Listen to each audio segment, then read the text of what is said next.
Welcome back to the channel. I'm Craig, a filmmaker and photographer based in Scotland. Today we're going to be breaking down what you need to consider when buying your first camera for freelance work. Firstly, don't just go out and buy a camera because an influencer or YouTuber has told you to. Make sure that that camera fits your client's needs, whether it be for portraiture, wedding photos and videography, or corporate work and events. Don't just fill your wish list, make sure that it hits those clients' needs first and foremost. Secondly, you'll need to set a realistic budget. Cameras are only a small percentage of what it takes to do freelance work effectively. You still have to take into consideration lighting, stands, tripods, lenses, batteries, sound equipment, the list goes on and on.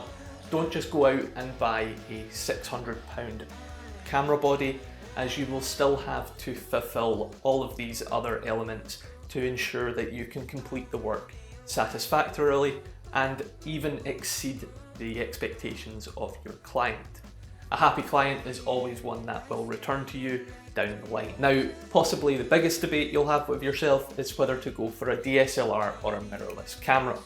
DSLR cameras are often cheaper, they have great lens options and often better battery life.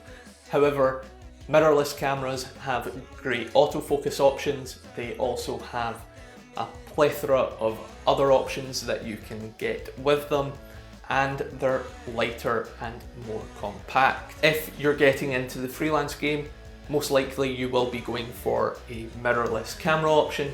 However, if a DSLR camera with the better lenses is what's within your budget, you can 100% make that profitable and work for you. Just remember that it is not your forever camera, and it's to develop your portfolio and eventually expand your collection of camera gear along with that. The three biggest mistakes that I see beginners most often make is chasing megapixels when they don't have a good lens. You could have 2 million megapixels and a really crappy lens, and you will still not end up with the super crisp, clean images that you've become accustomed to and are aspiring to hit with seeing other people's work with the exact same camera. Always ensure that you have a good balance between camera body and camera lens.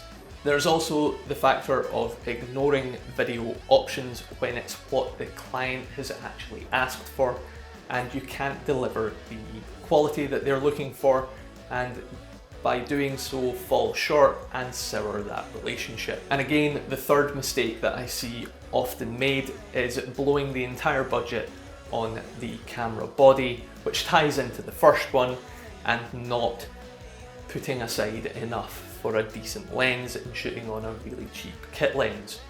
Now, there are instances you can make kit lenses work, but often you will want to put aside some money for a decent piece of glass. And my advice would be to buy the camera that works for the shoots that you're doing. Also, with your budget, put aside enough for at least one decent lens, and don't be afraid to buy from a reputable dealer in the used section. There is the likes of Wex and MPB over here in the UK, and over in America there is B&H Photo, all of which have really good used camera sections, and they also come with guarantees and warranties alongside that to set you at ease. You may also be able to pick up some good options from hire houses as they get rid of their kit and clear out for newer kit coming in, and again, these will be very well taken care of. So what camera are you thinking of starting with? Let me know down in the comments and we can start a discussion on it. If you want to stay up to date with future videos on freelancing and filmmaking tips, then please consider subscribing and liking the video. Thanks again, and until next time, take it easy.